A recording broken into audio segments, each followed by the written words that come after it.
مہاجر آج کے زمانے، مہاجر کس کو کہتا ہے؟ جو ہجرت کرے.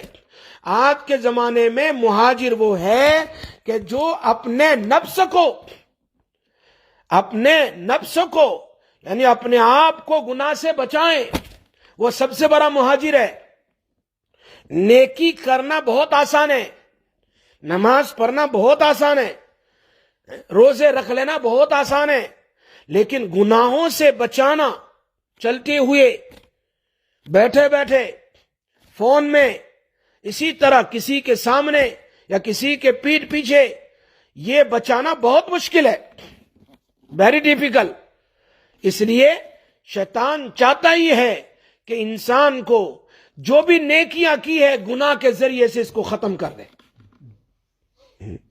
گناہ کے ذریعے سے جتنی بھی نیکیاں کی ہے، یہ بالکل مثال اس کی ایسی ہے، یہ مسجد ہے، یہ مدرسہ ہے، اور 40 ڈگریز ہے، گرمی ہے، ہم نے ایئر کنڈیشن کو آن کر دیا، ونڈوز بند ہے، ڈورز کلوز ہے، سب کچھ بند ہے. ایسے وقت میں ہم نے ایئر کنڈیشن کو آن کیا تو مسجد کول ہو گئی، بالکل کول ہو گئی، ٹھنڈی ہے. اب تھوڑی دیر کے بعد دروازے بھی کھول دیے اور ونڈوز بھی کھول دیے تو ساری کول اور ٹھنڈک باہر چلی جائے گی اور باہر کی گرمی اندر آ جائے گی. فرمایا ایسا ہی ہے انسان کا دل اور انسان کا بدن کہ نیکیوں کے ذریعے سے نیکی ٹھنڈک ہے، نیکی رحمت ہے، نیکی برکت ہے. نماز رحمت ہے، نماز برکت ہے. اس سے ہم نے اپنے بدن کو ٹھنڈا کیا. جیسے کہتے ہیں نا کہ نماز آنکھوں کی ٹھنڈک ہے، حدیث میں ہے نا، نماز نبی کی آنکھوں کی ٹھنڈک ہے. تو ہم نے نماز پڑھ کر، عبادت کر کے اپنے دل کو، اپنے بدن کو ٹھنڈا کیا. پھر گناہ گرم ہے، ہاٹ ہے، ہیٹ ہے، گناہ کر کے ہم نے آنکھوں کے ونڈو کو کھول دیا، گناہ کے ذریعے کانوں کے ونڈو کو کھول دیا، منہ کا دروازہ کھول دیا، ہاتھ کا دروازہ کھول دیا. کبھی آنکھ کے ونڈو سے گناہ، کبھی منہ کے دروازے سے گناہ، کبھی کان سے گناہ. ان تمام سے گناہ کرتے کرتے ساری ہیٹ اور گناہ اندر آئے اور اندر نماز کی ٹھنڈک، عبادت کی ٹھنڈک باہر چلی گئی. کوئی فائدہ نہیں ہوا، جتنی عبادت ہوئی سب ختم ہو گئی. اسی لیے نبی اکرم صلی اللہ علیہ وسلم فرمایا قیامت کے صحابہ سے پوچھا مسکین کون ہے؟ مسکین کون ہے؟ مسکین کے معنی مانگنے والا، وہ آدمی. صحابہ نے پوچھا جس کے پاس کچھ نہ ہو کھانے پینے کا، وہ مسکین ہے؟ فرمایا نہیں، تمہاری زبان میں وہ مسکین ہے، لیکن اللہ کہہ رہے مسکین وہ ہے جو بڑا نمازی، بڑا روزے رکھنے والا، بہت چیریٹی دینے والا، بہت حج اور عمرہ کرنے والا، بہت ذکر کرنے والا، لیکن قیامت کے دن آئے گا، صحیح حدیث ہے، قیامت کے دن آئے گا، یہ لائن کھڑی ہے، 1 ہے، 2 ہے، 3 ہے، 4 ہے، 5 ہے، مرد ہے، عورت ہے، سارے کھڑے ہیں. ایک کہیں گے اس نے مجھے ستایا تھا، دوسرا کہے گا اس نے مجھے گالی دی، تیسرا کہے گا اس نے میری غیبت کی، چوتھا کہے گا، اللہ پاک کہیں گے چلو اس کی نماز تو لے لے، اس کا روزہ تو لے لے، اس کی زکوٰۃ تو لے لے، اس کا حج تو لے لے، اس کا عمرہ تو لے لے، اس کی قرآن تلاوت تو لے لے. ابھی بھی لائن کھڑی ہے، اور بھی باقی، اللہ ہمارا حق تو باقی ہے. فرمایا اس کے پاس تو ساری نیکی ختم، پہاڑ کے برابر نیکی لے کر آئے گا، وہ پہاڑ کے برابر، وہ ساری ختم ہو جائے گی. تو کہیں گے اللہ پاک ہمارا حق تو باقی ہے، کہا اس کے پاس تو ابھی کوئی نیکی نہیں ہے. He don't have any type of good deeds by him. Everything was given to other people. ہمارا رائٹس کدھر ہے؟ فرمایا ایسا کرو، تمہارے گناہ اس کے سر پر ڈالو، تم سب کے گناہ جو دنیا سے لے کر آئے نا اس کے سر پر ڈالو، اور تم لوگ جنت میں جاؤ، کیونکہ تمہارے گناہ تو ختم ہو گئے.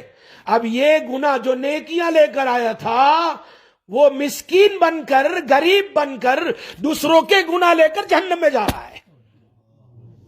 یہ اللہ کے نبی کا فرمان ہے بھائی، ہے نا. تو نیکی کرنا تو بہت آسان ہے، بہت آسان ہے. ہمیشہ میں کہا کرتا ہوں 2-3 کام ضرور کریں. ایک کام جو ہے وہ اخلاص ہو، اخلاص ہو. نمبر 2، جو بھی نیکی کا کام کریں سنت کے مطابق ہو. نبی صلی اللہ علیہ وسلم نے کیسے کیا ویسے میں کروں گا. اس کو اتباع سنت کہتے ہیں. اور تیسرا کام، اپنے کیے ہوئے کام جو بھی ہے اس پر اللہ سے دعا کرو اللہ اس کو قبول فرما. اس کو کیا فرما. اور چوتھا کام،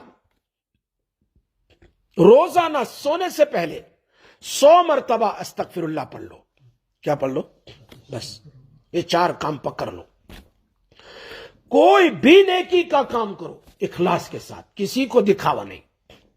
not show off at all, just for sake of Allah.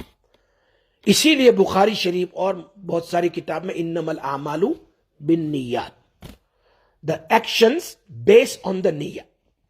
نیت کے معنی اخلاص. پہلے چاہے وہ راستے میں گرا ہوا پتھر بھی اٹھا کر اب باہر ڈالو، ایک اللہ کے لیے، نہ کہ کسی کو دکھلانے کے لیے. چھوٹا کام ہو جس کا تعلق اللہ کے ساتھ ہو یا بندے کے ساتھ ہو، جو بھی ہو صرف اللہ کے لیے. کس کے لیے بھائی؟ صرف. نمبر 2، وہ کام جو کرو اتباع سنت کے مطابق. اس لیے کہ جو بھی نیکی کا کام سنت کے خلاف ہوگا وہ اللہ کے یہاں قبول نہیں ہے.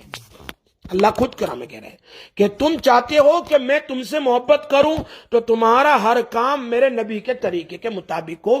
قل ان کنتم تحبون اللہ فاتبعوا، اتباع رسول ہو تو پھر اللہ معاف کرے گا.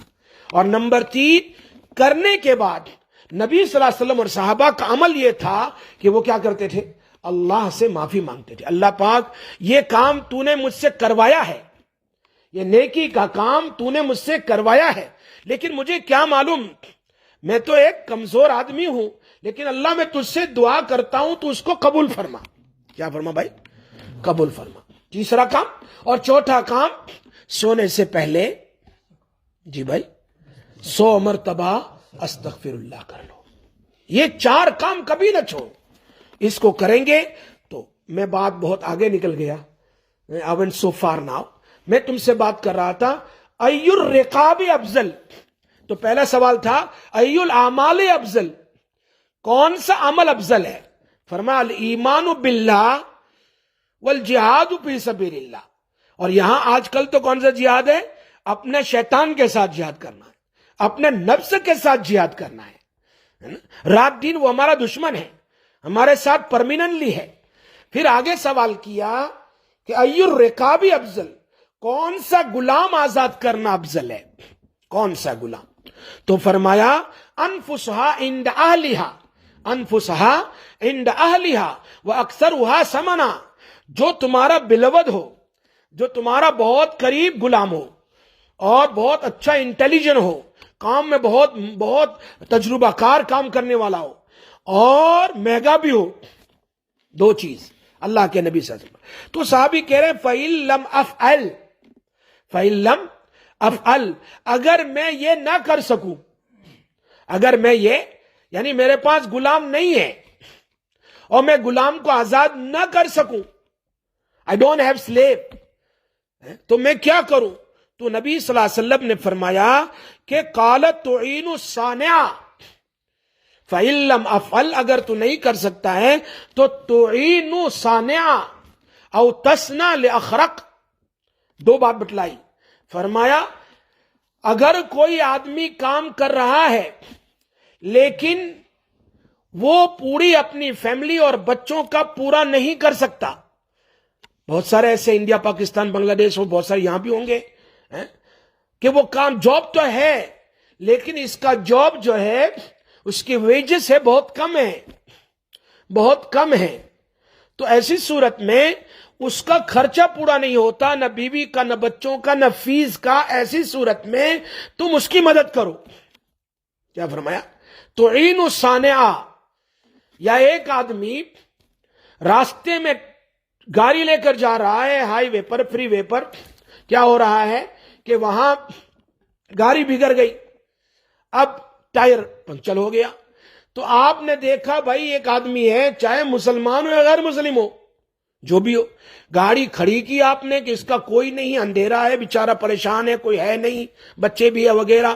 آپ گاڑی کھڑی کر دو ایک سائڈ پر اور اس کو پوچھو بھائی میں بھی تمہاری مدد کر دوں تھوڑی. یہ ہے تعین الصانع. اللہ کے نبی فرماتے ہیں اگر غلام آزاد نہیں کر سکتا تو پھر کیا کر, تو کسی آدمی کی مدد کر. جی, او تصنع لاخرک, چلو یہ بھی نہیں کر سکتا ہے تو ایک آدمی جاب ہی نہیں جانتا, ایک آدمی کے پاس جاب ہی نہیں ہے, وہ بہت کوشش کرتا ہے کوئی کہیں جگہ بھی, یا وہ اپاہج ہے, ڈسیبل ہے, بہت سارے ہیں بیک ہوم میں آپ دیکھتے ہیں اپاہج ہے اور بیوی بچے بھی ہے, اب یہ ڈسیبل کام نہیں کر سکتا, وہاں تو پینشن ملتا نہیں, انڈیا پاکستان میں تو وہی پینشن بیچارے جو پیسے جمع کرتے ہیں وہی ہوتا ہے. تو اگر ایسی کوئی صورت ہو اور بیچارے بچے ہیں اس کے, بیوی ہے اور اس کو اسٹروک ہو گیا, نعوذ باللہ اللہ ہماری حفاظت فرمائے, یا اس کو برین ہیمریج ہو گیا, یا اس کو ہارٹ کا دورہ ہو گیا, یا اور کوئی پرابلم ہو گیا, یا اچانک انتقال کر گیا, کچھ بھی ہو گیا مطلب, یا پھر میں دوسری مثال دیتا ہوں, راستے میں ہم ڈرائیونگ کر رہا ہے اور اس کا ٹائر پنکچر ہو گیا, اس کو پتہ ہی نہیں کیسے چینج کرنا, میرے جیسا اس کو پتہ ہی نہیں اس کو کیسے نکالنا ہے, کیسے فکس کرنا ہے, تو پھر کیا کرے, ایسی صورت میں بھی تم اس کی مدد کر دو, تو فرمایا اللہ کے یہاں تمہیں اس کا بڑا ثواب ملے گا. یہ بخاری شریف کی حدیث ہے, مسلم شریف کی حدیث ہے, اللہ کے نبی صلی اللہ علیہ وسلم بیان فرمایا, بخاری شریف میں ہے کہ یہ اللہ کے نبی کو صحابہ نے پوچھا کہ میں اگر یہ نہ کر سکوں تو فرمایا تعین الصانع او تصنع لاخرک. صحابی بھی صحابی تھے, فرمایا یا رسول اللہ ارائیت ان ضعفت عن بعض العمل, اگر میں یہ بھی نہ کر سکوں, میں کسی کی مدد نہیں کر سکا, بات سمجھ میں آ رہی ہے, اور نہ میں کسی کے ہیلپ کر سکا, تو میں کیا کروں. اللہ کے نبی صلی اللہ علیہ وسلم نے آخری بات جو بیان فرمائی, قال تکف شرک عن الناس, فرمایا فإنها صدقۃ منک علی نفسک. عجیب بات بیان فرمائی, ایسی صورت میں بیان فرمایا کہ چلو کچھ نہیں کر سکتا, تو ایک دم پگلا ہے, کچھ نہیں کر سکتا, تو کم سے کم تیری ذات سے کسی کو تکلیف نہ ہو. کیا فرمایا, تیری ذات سے کسی کو تکلیف نہ ہو, یعنی تو کسی کو نہ ستا, کسی کی گالی نہ دے, کسی کی برائی نہ کر, کسی کے اوپر ظلم نہ کر. یہ چپ چاپ بیٹھے رہنا کہ تیری ذات سے کسی کو تکلیف نہیں, یہ بھی تو چرا چپ چاپ بیٹھنا بھی تیرے لیے قیامت کے دن صدقے کا ثواب ہے. بات سمجھ میں آ رہی ہے میں کیا کہہ رہا ہوں بھائی؟ میں چپ چاپ بیٹھا ہوں, ہمارے بہت سارے علماء کرام کو ہم نے دیکھا چپ چاپ بیٹھے رہتے. ہاں, ہمارے بہت سارے اکابرین تو فرماتے تھے میری چپ سے تم کو فائدہ نہیں ہوتا تو میرے بول سے بھی تم کو فائدہ نہیں ہوگا, میری چپ سے فائدہ نہیں ہوتا. وہ چپ ہوتے تھے پھر بھی امت کو فائدہ ہوتا تھا. یہ تو کسی کو تکلیف نہ دے, چپ بیٹھ, خام و خواہ کسی کے پیچھے کیوں لگتے ہیں. وہ میں کہا کرتا ہوں, آج اپنے دکھ کی فکر نہیں, آج اپنے دکھ اور بیماری کی فکر, دوسرے کے سکھ کی فکر ہے. یہ کیوں سکی ہے, یہ کیوں خوش ہے, اس کے بعد اچھا مکان کیوں ہے. اپنی بیماری کی اس کو فکر نہیں ہے, اپنے دکھ کی فکر نہیں ہے, دوسرے کے سکھ کی فکر لگی ہوئی ہے اس کو, ہر جگہ. اللہ ہماری حفاظت فرمائے, ظلم سے اللہ ہماری حفاظت فرمائے. ہاں, اسی لیے میں نے ابھی واقعہ بیان کیا کہ ہم کسی کے لیے برائی کریں گے تو قیامت کے دن سب سے بڑا مسکین یہی ہوگا. اسی لیے بھائی, ایک ہے حقوق اللہ اور ایک ہے حقوق العباد, rights of Allah and rights of servant. Rights of Allah, if we cry in front of Allah, or if we make tawbah, if we make sincere tawbah in front of Allah tabarak wa ta'ala, تو کیا ہوگا, اللہ معاف کر دے گا, no problem. کچھ بھی ہو اللہ معاف کر. But rights of servant, بندے کی حقوق, یہ اللہ معاف نہیں کرے گا جب تک بندے سے معافی نہ مانگے. اور بہت سیریس ہے, جو لوگ دنیا سے چلے گئے, انتقال کر گئے, اگر ہم نے ان کے ساتھ برائی کی ہے تو کیسے معافی مانگیں گے. کیسے معافی مانگیں گے؟ اسی لیے نبی اکرم صلی اللہ علیہ وسلم نے انتقال سے پہلے کھڑے ہو گئے ممبر کے پاس، فرمایا میرے صحابہ تم میں سے کسی کو مجھ سے تکلیف پہنچی ہو، آؤ محمد کھڑا ہے، مجھ سے بدلہ لے لو۔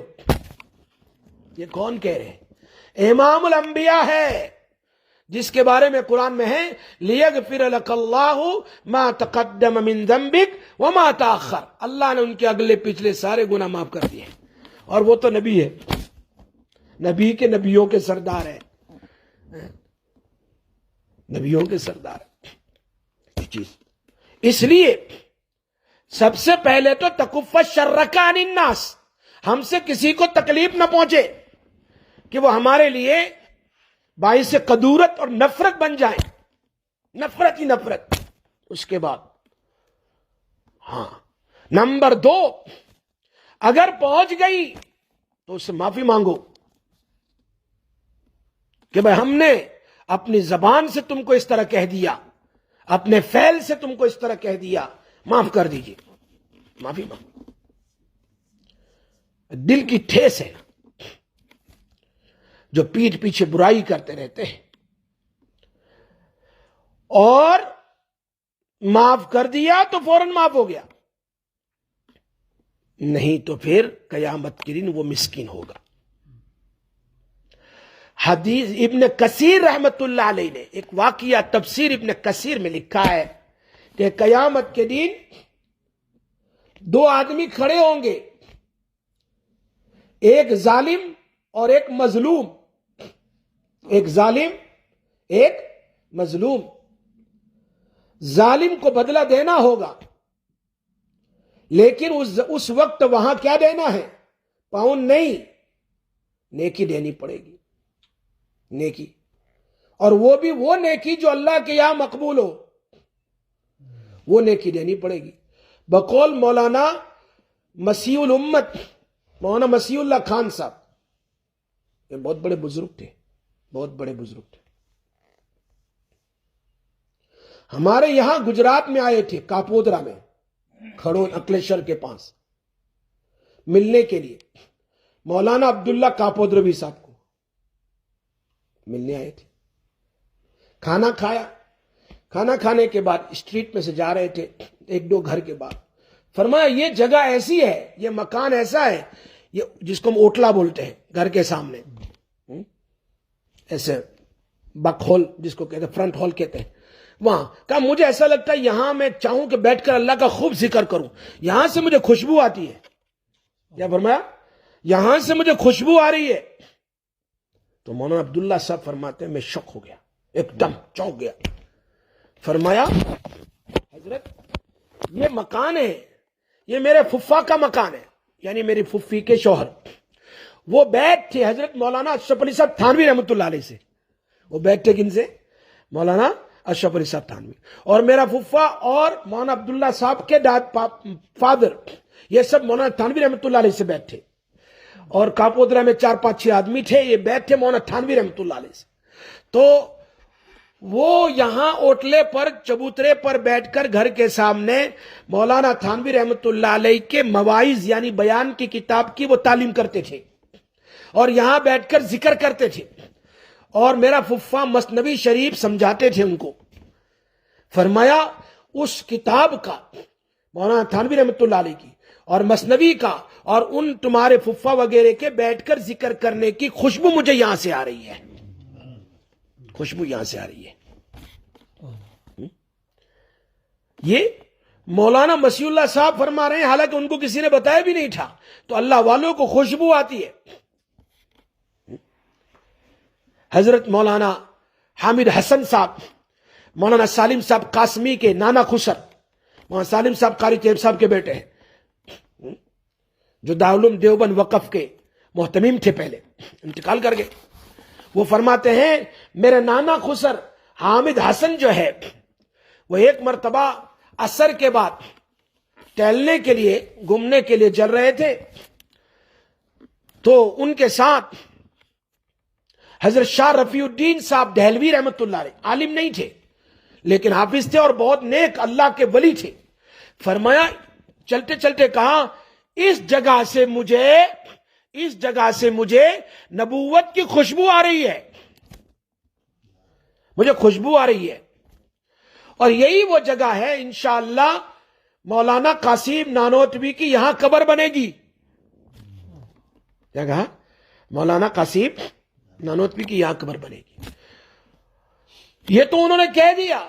پھر 2 سال کی، یہ مولانا سالم صاحب کہہ رہے ہیں حامد حسن صاحب کی آنکھوں دیکھا واقعہ ہے کہ اس طرح کہا انہوں نے. اور 2 سال کے بعد حضرت نانوتوی رحمت اللہ علیہ کا انتقال ہوا. 2 سال کے بعد تو وہی جگہ جو شاہ رفیع الدین صاحب نے بیان کی تھی وہیں دفن کیا ان کو. جب قبر کھودی گئی تو وہاں کی مٹی میں اتنی خوشبو تھی کہ ہر آدمی اپنے ہاتھ میں مٹی لے کر گھر آیا حضرت کو دفن کرنے کے بعد. خوشبو آئی ان کو دفن سے پہلے، اور پھر کہا یہاں قاسم نانوتوی دفن ہوں گے. وہ مٹی لے کر آئے. کہا میری نانی خسر جو ہے اس نے پوچھا مجھ سے کہ تم بھی مٹی لائے ہو؟ ہاں مٹی لایا. تو کہا لاؤ مٹی لاؤ، اور مٹی کو لے لیا اور چھپا دیا. اتنی خوشبو آ رہی تھی. فرمایا جب میری موت ہو تو میری قبر میں یہ مٹی ڈال دینا، اس کی برکت سے میری بھی مغفرت ہو جائے.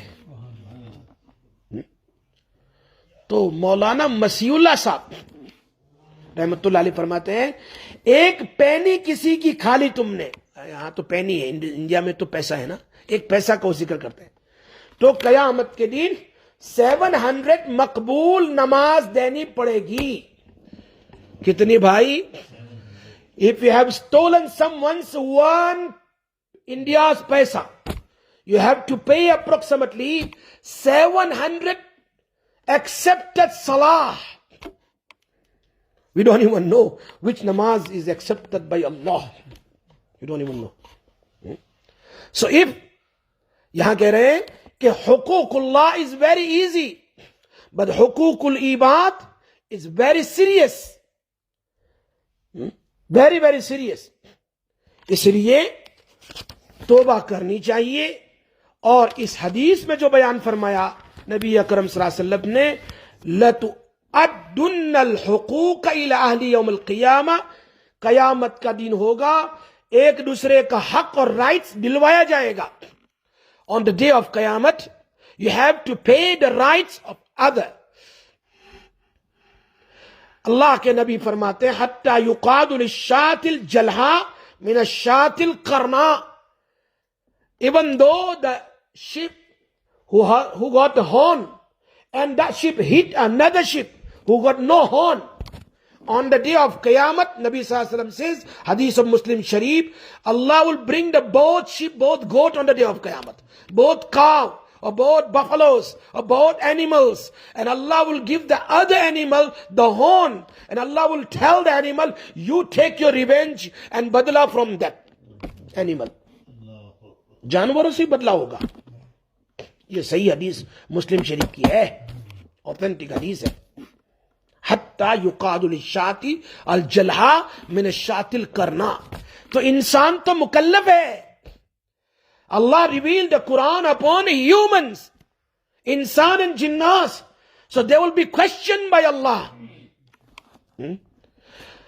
Anyway, انشاءاللہ بس یہاں تک باقی رکھتے ہیں، ٹائم ختم ہو گیا ہے. اللہ پاک ہم سب کو، ورنہ یہ ختم ہونے والا نہیں ہے. اللہ پاک ہم سب کو عمل کی توفیق عطا کرے. تو that's today's advice that we must do always 4 things. Number 1, whatever we do with sincerity, ikhlas. Number 1. اخلاص کے ساتھ whatever good deeds or righteous deeds we do with sincere. Number 2, ittiba' sunnat, according to sunnat. Number 3, whatever we do the righteous deed in the path of Allah, whenever, whatever, we have to say Allah tabarak wa ta'ala accept us. If I made a mistake or if I did something wrong in it, Ya Allah, you accept. I am weakened. And number 4, every night before sleep, we must recite istighfar 100 times. Allah Pak hame amal ki tawfiq naseeb. Ya Arhamar Rahimin, Ya Dhal Jalali wal Ikram, Ya Hannanu, Ya Mannan, Ya Dayyanu, Ya Sultan, Ya Qadim al Ihsan, Ya Akram al Akramin. اللہ ہم سب کے گناہوں کو معاف فرما، اللہ ہم سب کے گناہوں کو معاف فرما، اللہ ہمارے گناہوں کو معاف فرما، یا اللہ ہماری اس مجلس کو قبول فرما۔ اے اللہ بہت سارے مرد اور ہمارے مدرسے میں بہت ساری محترمہ مائیں اور بہنیں بیٹیاں آئی ہوئی ہے، اللہ سب کا آنا قبول فرما، سب کا آنا قبول فرما۔ اے اللہ ہمارا بیٹھنا قبول فرما، ہمارا سننا قبول فرما، اللہ ہماری پریشانیوں کو دور فرما، ہماری مشکلوں کو آسان فرما، یا اکرم الاکرمین، یا ارحم الراحمین، یا ذی الجلال والاکرام۔ ہمارے ہر عمل کو تو قبول فرما، مقبول فرما، ہمیں اخلاص نصیب فرما، سنت والی زندگی نصیب فرما، سنت والے اعمال نصیب فرما، تیری رضا والے اعمال نصیب فرما۔ اے اللہ پریشانیوں کو دور فرما، مشکلوں کو آسان فرما، ہماری اولاد کو آنکھوں کی ٹھنڈک بنا، ہماری اولاد کو آنکھوں کی ٹھنڈک بنا، ہماری آنکھوں کے سامنے قرۃ عین بنا، ہماری آنکھوں کے سامنے نیک بنا، صالحین میں سے بنا، ابرار اور متقین میں سے بنا، مومنین مومنات میں سے بنا۔ اے اللہ اے اللہ اے اللہ اے اللہ، جو بیمار ہیں انہیں شفا عطا فرما، جو بیمار ہیں انہیں شفا عطا فرما۔ اس مجمع میں جو بھی بیمار ہو، گھروں میں جہاں کہیں، سب کو شفا کاملہ عاجلہ دائمہ نصیب فرما۔ ہمارا حضرت مفتی احمد خان پوری صاحب کمزور ہے، اللہ ان کو صحت اور عافیت نصیب فرما، اور ان کے بیٹے مفتی اسد صاحب کا آپریشن ہوا، اللہ انہیں بھی صحت نصیب فرما، اور بہت سارے ہمارے دوست احباب بہت سو نے دعا کے لیے کہا ہے، اللہ سب کو عافیت نصیب فرما۔ ہماری مائیں اور بہنیں بہت ساری بڑھاپے کے باوجود یہاں آتے ہیں، اے اللہ سب کو صحت کاملہ عاجلہ نصیب فرما۔ اقبال بھائی خلیفہ ان کے والد بیمار، انڈیا میں انہیں شفا نصیب فرما، اور بہت سارے لوگ ہیں، اللہ سب کو عافیت نصیب فرما۔ اے اللہ جن کے گھروں میں جن کی بیویاں، جن کے بیٹے، جن کے ماں باپ بیمار ہیں، سب کو شفا عطا فرما۔ یا اللہ یا رحمان و یا رحیم، ایمان پر قائم دائم فرما، ایمان والے اعمال کی توفیق نصیب فرما، اور ایمان پر موت نصیب فرما، ایمان پر موت نصیب فرمانا، ایمان پر موت نصیب فرمانا۔ یا اللہ یا رحمان، اس مکسلر کے ذریعے سے نیشنل اور انٹرنیشنل ساؤتھ افریقہ، کینیڈا اور امریکہ اور دنیا کے کونے کونے میں اور پورے UK میں لوگ سن رہے ہیں، سارے سننے والوں کی مغفرت فرما، سب کی آل و اولاد کی مغفرت فرما، سب کے ماں باپ کی مغفرت فرما، سب کے بھائی بہنوں کی مغفرت فرما۔ یا اللہ اپنے فضل و کرم سے، رحم و کرم سے، اے الہ العالمین ہماری دعاؤں کو تو اپنے فضل و کرم سے نبی صلی اللہ علیہ وسلم کے صدقے اور ان مخلصین کی آمین کے ساتھ قبول فرما۔ وصلی اللہ تعالی علی سیدنا محمد وآلہ وصحبہ اجمعین برحمتک یا ارحم۔